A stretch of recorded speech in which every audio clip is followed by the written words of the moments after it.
Ինչպես գիտեք, սիրելի բարեկամներ, մեր երկիրը այլ խնդիրներ չունի, քան հոգևորականները եւ դրանց կողմից քաղաքականությանը մասնակցելը, դա այնպիսի մեծ նշանակության խնդրեմ է, որ ամբողջ մեդիան լցված է դրանցով, բայց փորձենք հասկանալ խնդրի էությունը։ Հոգևորականներին ձերբակալել են մի ինչ-որ Տեր Արամի ցուցմունքի հիման վրա, կարելի ասել, որ իրեն օրինակ հրահանգել են մասնակցել հանրավակներին 21 թվականին, չգիտես ինչու նա նոր է այդ մասին հիշել, եւ այն բանից հետո երբ Նիկոլ Փաշինյանը որոշել է կաթողիկոսին հեռացնել, նոր Տեր Արամը հիշել է, որ իրեն 21 թվականին ուղղորդում էին հանրավակների, բայց ընդունենք, որ դա այդպես է։ Ինչ վերաբերում է Տեր Արամին, ես իհարկե արդեն ասեցի ելույթում, ես հիանում եմ նման հոգևորականների գործունեությամբ։ Եվ այդ հաղորդման հիման վրա գնացել են շատ պատահաբար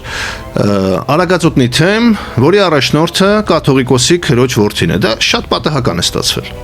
Եվ հայտնաբերել են, խուզարկել են նրանց կացարանները, բնակարանները եւ հայտնաբերել են հետեւյալը, տեսեք։ Փողի քանակ, որը բնական է ցանկացած մարդու տանը կարող է լինել, միանշանակ այստեղ միլիարդներ, միլիոններ չեն, գումար է, որը կարող է իրենցը լինել, կարող է չլինել, ամեն դեպքում դուք տեսեք այն գտնված ապացույցներ աներկելի, որոնք հիմնավորում են, որ հոգևորականները մասնակցել են քաղաքականությանը։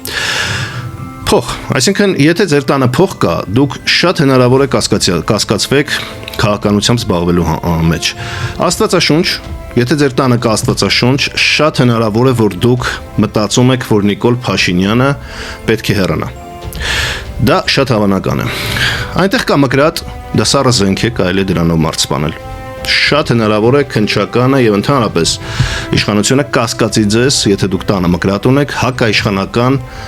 միտինգներին մասնակցելու հրահանգներ տալու մեջ։ Կան անձնագրեր, զգույշ եղեք անձնագրեր պահելիս, սիրելի քաղաքացիներ։ Այնտեղ կան այլ առարկաներ եւս, բայց իմ ուշադրությունը գրավեց $2 վրա։ Տպավորություն է, որ այնպես են դասավորել սեղանը, մի տեղ ազատ է մնացել, չգիտեմ ոնց $2 առանձին բերել դրել են այնտեղ, էլի։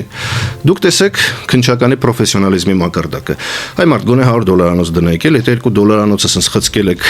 տեղավորցրել եք, որ ինչ լինի։ Բայց դա դեռ ամենը չէ։ Այնտեղ կա ինչ որ զոդման ապարատի անձնագիր, հասկանում եք, տեխնիկական անձնագիր։ Եվ դա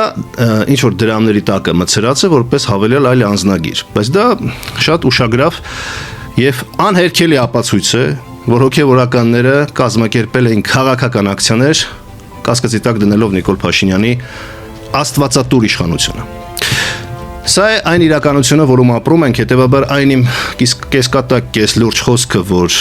մենք ապրում ենք կամ կազմակերպված ինչ-որ մի իրականությունում կամ հոգեբուժարանում։ Հետևաբար դա է այն երկընտրանքը, որի առջև մեզ դրել են։ Իսկ այդ կազմակերպված իրականությունը ինչն է, սիրելի բարեկամներ, եզրակացնելով, չերկարացնելով ասեմ։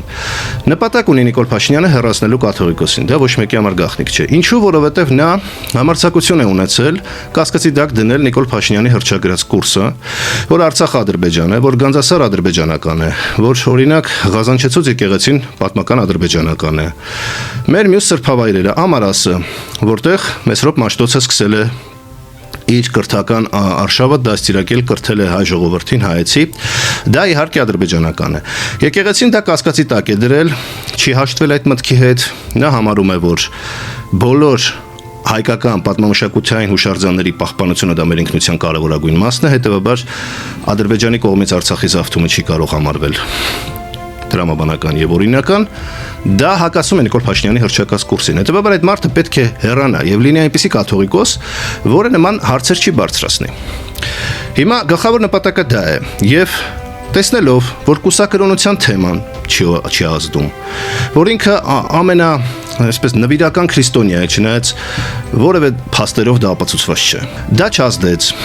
Այլ բոլոր փաստարկները չազդեցին, ռուսաստրուկ, չգիտես ինչ, հիմա կարելի է ուղակի քաղաքական եւ քրեական գործերով հասնել նրան, որպեսզի կաթողիկոսը ասի լավ աղբել, թողնի հեռանա։ Ստիպված լինի հեռանա։ Եվ ասում եմ, շատ պատահաբար նրա քրոջ որդու թեմում են հայտնվել եւ շատ պատահաբար 2021 թվականից հետո Տեր Արամը հանկարծ պայծառացել է, հիշողությունը նրա վերականգնվել է ինչ-որ հանգամանքների բերումով եւ հիշել է, որ իրեն ստիպել են մասնակցել ինչ որ ընդդիմադիր հանրահավաքների։